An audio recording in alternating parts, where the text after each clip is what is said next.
പുതിയൊരു വീഡിയോയിലേക്ക് സ്വാഗതം. ഇന്ന് നമ്മൾ നോക്കാൻ പോകുന്നത് കറണ്ട് അഫയേഴ്സുമായി ബന്ധപ്പെട്ട ക്വസ്റ്റ്യൻസ് ആണ്.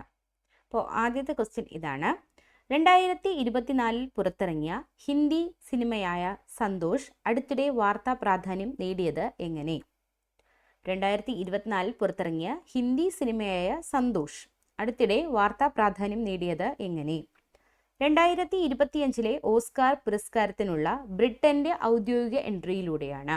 അപ്പോൾ സന്തോഷ് എന്ന് പറയുന്ന സിനിമ 2025 ഓസ്കാർ പുരസ്കാരത്തിനുള്ള ബ്രിട്ടന്റെ എൻട്രിയാണ്.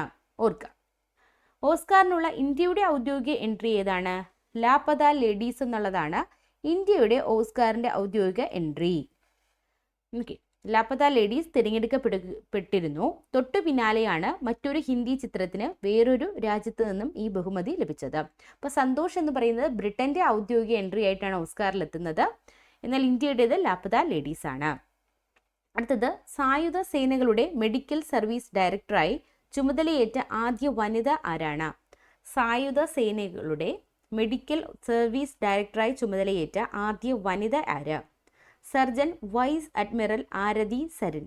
ആരാണ്? Surgeon vice admiral Arti Sarin. Armed forces medical സർവീസിന്റെ 46ാം DG ആണ് ആരതി സരിൻ. അടുത്ത നോക്കിയേ, ഇന്ത്യയിൽ 2024 വന്യജീവി വാരാഘോഷം ആഘോഷിച്ചത് എന്ന്? ഇന്ത്യയിൽ 2024 വന്യജീവി വാരാഘോഷം ആരംഭിച്ചത് എന്നാണ്? ഒരു വാരാഘോഷമാകുമ്പോൾ ഒക്ടോബർ 2 മുതൽ 7 വരെയായിരുന്നു. എന്നാണ് ഒക്ടോബർ 2 മുതൽ 7 വരെയായിരുന്നു വന്യജീവി വാരാഘോഷം ഇന്ത്യയിൽ ആചരിച്ചത്. അടുത്തത്, ഓസ്കാർ പുരസ്കാര ജേതാവായ ഏത് അമേരിക്കൻ നടിക്കാണ് ഫ്രാൻസിന്റെ ദേശീയ ചലച്ചിത്ര ബഹുമതിയായ സീസർ പുരസ്കാരം ലഭിച്ചത്?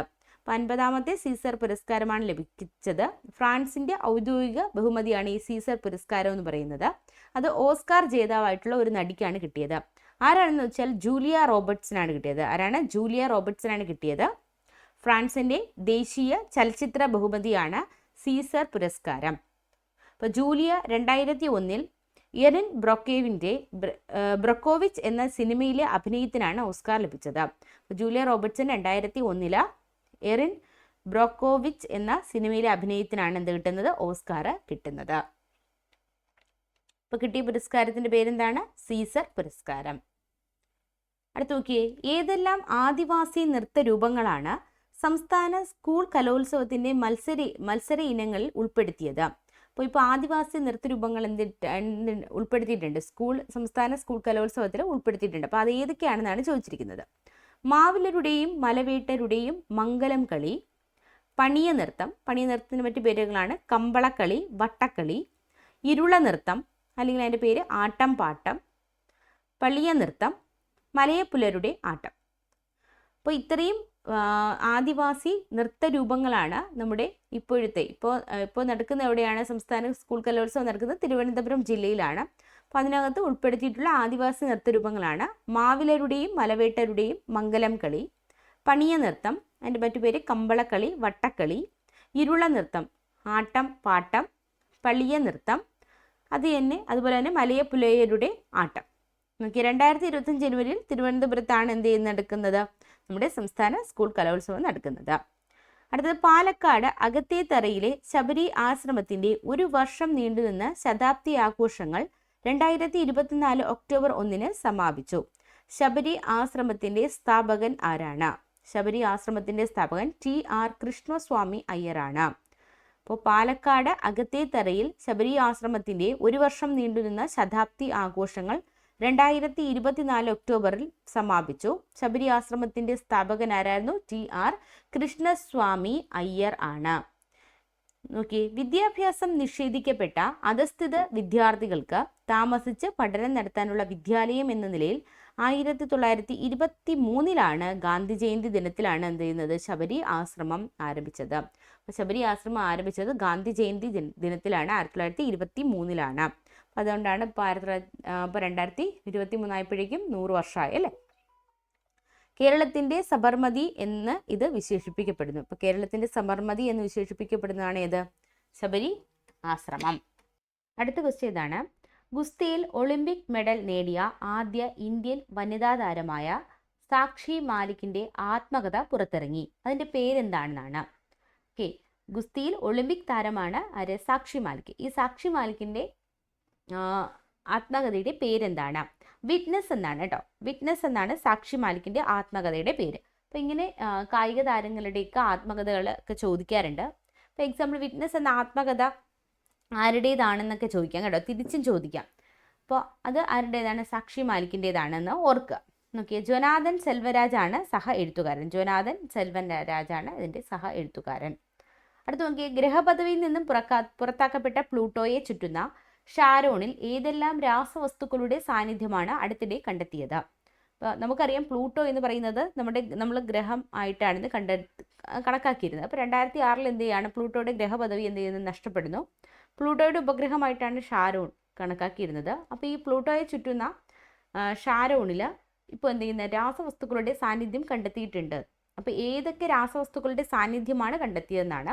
കാർബൺ ഡൈ ഓക്സൈഡും ഹൈഡ്രജൻ പെറോക്സൈഡുമാണ്. ഏതൊക്കെയാണ്? കാർബൺ ഡൈ ഓക്സൈഡും ഹൈഡ്രജൻ പെറോക്സൈഡിൻ്റെയും സാന്നിധ്യമാണ് കണ്ടെത്തിയത്. നാസയുടെ ജെയിംസ് വെബ് ബഹിരാകാശ ദൂരദർശിനിയാണ് ഷാരോണിന്റെ തണുത്തുറഞ്ഞ പ്രതലത്തിൽ ഇവ കണ്ടെത്തിയത്.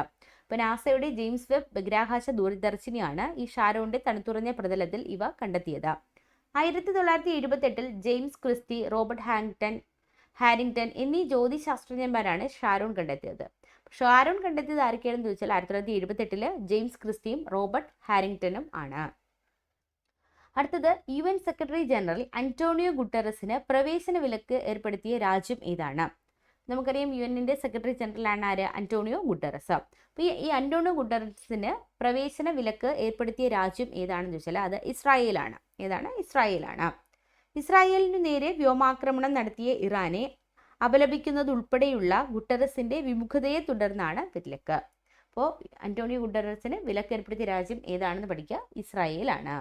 അടുത്തത്, സൂര്യന്റെ അയൽപ്പക്കത്തുള്ള ബെർണാഡ് സ്റ്റാർ എന്ന നക്ഷത്രത്തെ ചുറ്റുന്ന കുഞ്ഞൻ ഗ്രഹത്തെ കണ്ടെത്തി. അതിന്റെ പേരെന്താണെന്നാണ്. സൂര്യന്റെ അയൽപ്പക്കത്തുള്ള ഒരു നക്ഷത്രമാണ് ഇത്? Barnard star. അപ്പോൾ ഇതിനെ ചുറ്റുന്ന ഒരു ഉപഗ്രഹത്തെ കുഞ്ഞൻ ഗ്രഹത്തെ കണ്ടെത്തി. അതിന്റെ പേര് എന്താണെന്നാണ്. അതിന്റെ പേര് പഠിക്കാൻ എളുപ്പമാണ്, ബെർണാഡ് ബി എന്നാണ്. Barnard b. ചിലിയൻ മരുഭൂമിയിൽ ഭീമൻ ദൂരദർശിനിയാണ് ഇത് കണ്ടത്. ചിലിയൻ മരുഭൂമിയിലുള്ള ഭീമൻ ദൂരദർശിനിയാണിത് കണ്ടെത്തിയത്. ഏത് ഇന്ത്യൻ ചലച്ചിത്ര സംവിധായകനാണ് ടൈം മാഗസിൻ്റെ ടൈം 100 നെക്സ്റ്റ് 2024 പട്ടികയിൽ ഇടം പിടിച്ചത്? നോക്കി, ഏത് ഇന്ത്യൻ ചലച്ചിത്ര സംവിധായകനാണ് ടൈം മാഗസിൻ്റെ ടൈം 100 നെക്സ്റ്റ് 2024 എന്ന പട്ടികയിൽ ഇടം പിടിച്ചത്? ആരാണ്? പായൽ കപാഡിയയാണ്. ആരാണ്? പായൽ കപാഡിയ. വിവിധ മേഖലകളിൽ നിന്ന് ലോകത്ത് സ്വാധീനമുള്ള വ്യക്തികളുടെ പട്ടികയാണ് ഏതെന്ന് പറയുന്നത്? ടൈം മാഗസിൻ്റെ ടൈം 100 നെക്സ്റ്റ് 2024. അപ്പോൾ അതിനകത്ത് ഇടം പിടിച്ച ഇന്ത്യക്കാരനാണ് ആര്? പായൽ കപാഡിയ.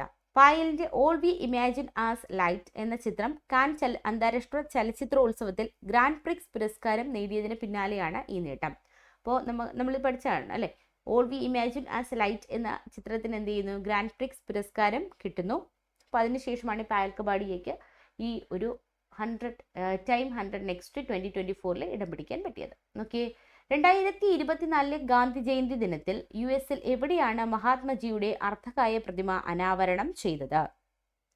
2024 ഗാന്ധി ജയന്തി ദിനത്തിൽ US എവിടെയാണ് മഹാത്മജിയുടെ അർദ്ധകായ പ്രതിമ അനാവരണം ചെയ്തത്?